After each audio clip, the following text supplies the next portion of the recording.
Good morning, everyone. Today is United Nations Day, celebrated every year on October 24th. But before we explore what this means for our world today, let's journey back to understand why this organisation even exists.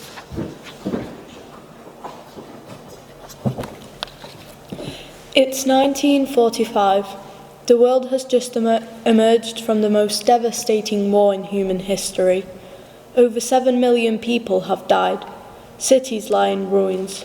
Families are torn apart. World leaders are asking themselves, how do we make sure this never happens again?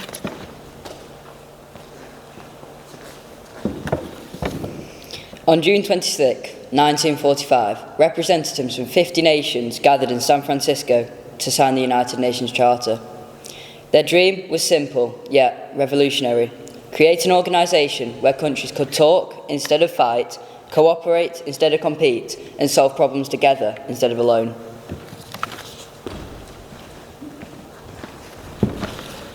The United Nations officially came into existence on October 24, 1945, when the Charter was ratified.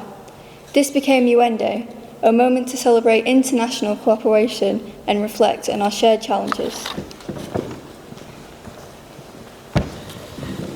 The United Nations started with 51 member countries. Today it includes 193 nations, almost every country on Earth. Its mission remains the same: maintain international peace and security, develop friendly relations among nations, and solve international problems through cooperation.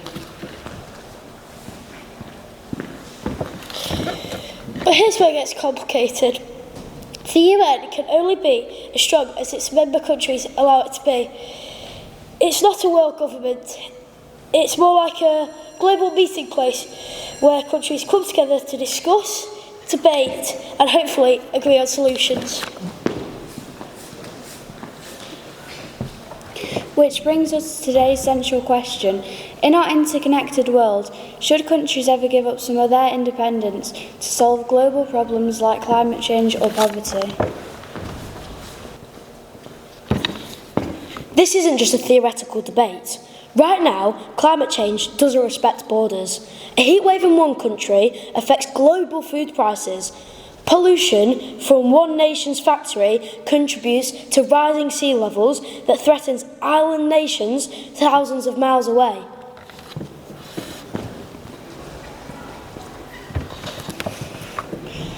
In a similar matter, extreme poverty in one region can lead to migration, conflict, and instability that ripples across continents.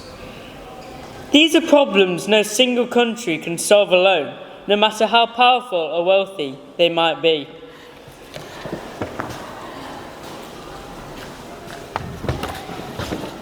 Let's explore the argument for countries sacrificing some independence for the greater good. Imagine if every country in the world agreed to binding climate targets, not just promises they could break, but actual legal commitments with real consequences for non-compliance.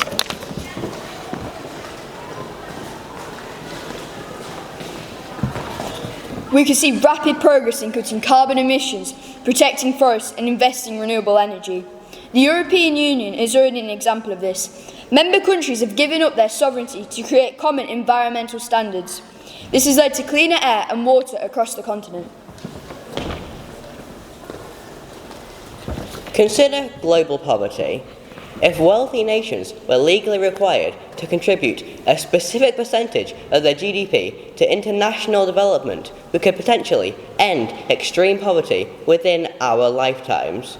Some economists argue that pooling resources globally would be far more efficient than the current patchwork of voluntary aid programs. There's also the argument about fairness. Climate change is largely caused by wealthy, industrialised nations, but the worst effects are felt by the poorer countries, who contributed least to the problem. Shouldn't there be a binding international agreement that forces those who cause the problems to help fix it? History shows us that voluntary cooperation often isn't enough.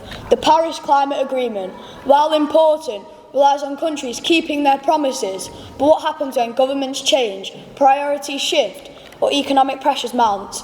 Binding international commitments could provide the stability and certainty needed for long-term solutions. But wait, there are serious concerns about countries giving up their sovereignty. Democracy means that citizens should have the ultimate say on how they are governed. If important decisions are made by international bodies, what happens to the voice of ordinary people?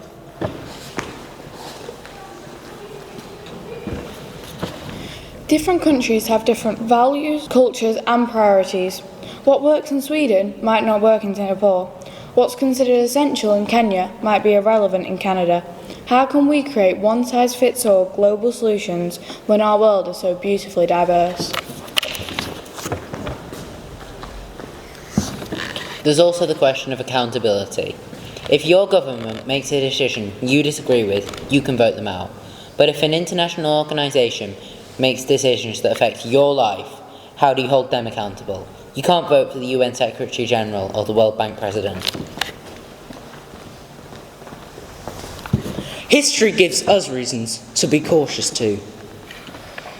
Colonial powers once justified their control over other nations by claiming that they were bringing progress and development.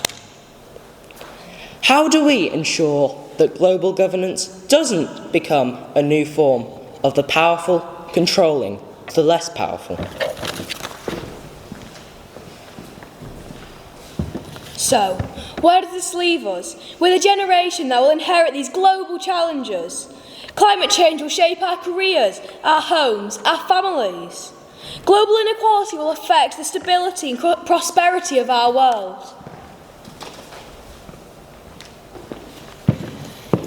Perhaps the question isn't whether countries should give up independence, but how we can redesign international cooperation for the 21st century. How do we balance the urgent need for global action with respect for democracy, diversity, and national identity? Maybe the answer lies not in forcing countries to give up sovereignty, but in making global cooperation so beneficial that nations choose to participate willingly. Or perhaps we need new forms of international agreement that are flexible enough to respect differences while strong enough to drive real change. As we mark United Nations Day, let us remember that the UN was born from humanity's darkest hour, yet represents our highest aspirations. It's imperfect, sometimes ineffective, but it's also the best system we have for countries to work together.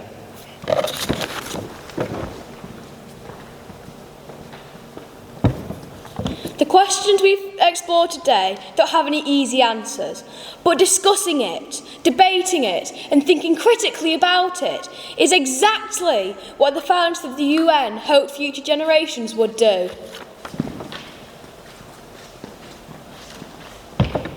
Because whether it is the UN or some further organisation we haven't yet imagined, our biggest challenge will only be solved when we act as one big human family sharing this planet.